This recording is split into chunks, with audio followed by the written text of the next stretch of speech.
वीरता, साहस और निष्ठा का दूसरा नाम छत्रपति संभाजी महाराज भारत के इतिहास के एक ऐसे योद्धा जिन्होंने न केवल अपने राज्य के लिए बल्कि अपने धर्म, स्वाभिमान और राष्ट्र के गौरव के लिए अपने प्राण तक दे दिए। उनका जीवन एक ऐसी गाथा है जो आज भी हर देशभक्त के रक्त में जोश भर देती है। लेकिन क्या आप जानते हैं कि उनका जीवन सिर्फ एक योद्धा का नहीं बल्कि एक ज्ञानी, कवि और धर्मवीर राजा का भी था। चलिए इस वीडियो में जानते हैं छत्रपति संभाजी महाराज के जीवन की वो कहानी जो बलिदान और वीरता से लिखी गई है। संभाजी महाराज का जन्म 14 मई 1657 को पुरंदर के किले में हुआ था। वे छत्रपति शिवाजी महाराज के पुत्र थे और उनकी माता थी सईबाई। लेकिन जब वे केवल 2.5 साल के थे तब उनकी माता का देहांत हो गया और उनका पालन पोषण उनकी दादी जीजाबाई ने किया। जीजाबाई ने उनमें भी वही संस्कार, राष्ट्रभक्ति और धर्म के लिए निष्ठा भरी जो उन्होंने अपने पुत्र शिवाजी महाराज में डाली थी। संभाजी महाराज सिर्फ एक योद्धा नहीं बल्कि एक विद्वान भी थे।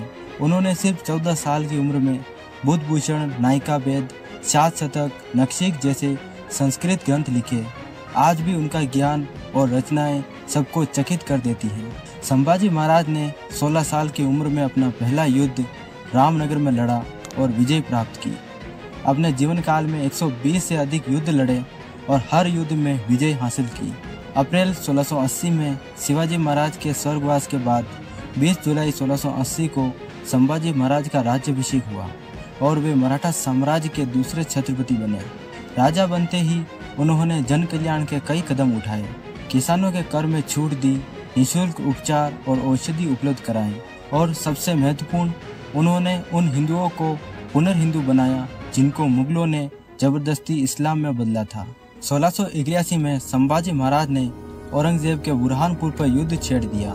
छत्रपति पद ग्रहण करने के बाद यह उनका पहला और ऐतिहासिक युद्ध था। सिर्फ 20,000 मराठा सैनिकों ने मुगलों की विशाल सेना को हराकर उनका खजाना लूटा। संभाजी महाराज ने पुर्तगालियों से मुगलों का गठबंधन तोड़ने के लिए उनके किलों पर हमला किया, हथियार और धन पर कब्जा किया। संभाजी महाराज का लक्ष्य था मुगलों को भारत से जड़ समेत उखाड़ देना। इसी के तहत संगमेश्वर में एक गुप्त योजना बनाई गई। लेकिन इसी समय हुआ एक ऐसा विश्वासघात जिसने इतिहास की धारा बदल दी। कनौजी शिर्के, उनके ही बहनोई ने मुगलों से मिलकर उनका विश्वास तोड़ा। संभाजी महाराज और उनके मित्र कवि कलश को 1 फरवरी 1689 को पकड़ लिया गया। जब उन्हें गिरफ्तार किया गया तब उनके साथ केवल 200 सैनिक थे, परंतु उन्होंने 20,000 मुगल सैनिकों का सामना किया। अंत में धोखे से उन्हें पकड़कर तुलापुर ले जाया गया। वहां उन्हें औरंगजेब के सामने पेश किया गया। औरंगजेब ने संभाजी महाराज को जीवित रहने के लिए 3 शर्तें रखी। पहली शर्त थी कि मराठा किलों को पता दे। दूसरी शर्त में मुगल दरबार के अंदर के गद्दारों के नाम बताए और तीसरी शर्त थी कि संभाजी महाराज को अपना धर्म बदलकर इस्लाम धर्म कबूल करना होगा।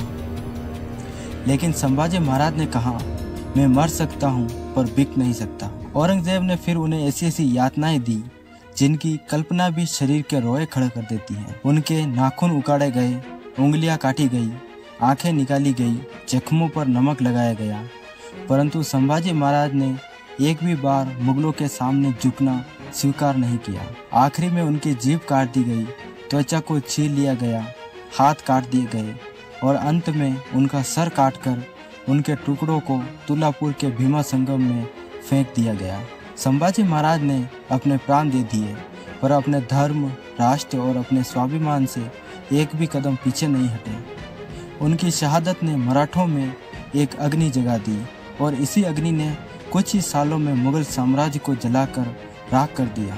उनका बलिदान भारत के इतिहास का एक आमरण कांड है, जहां एक राजा ने सब कुछ खोकर भी अपना सब कुछ जीत लिया।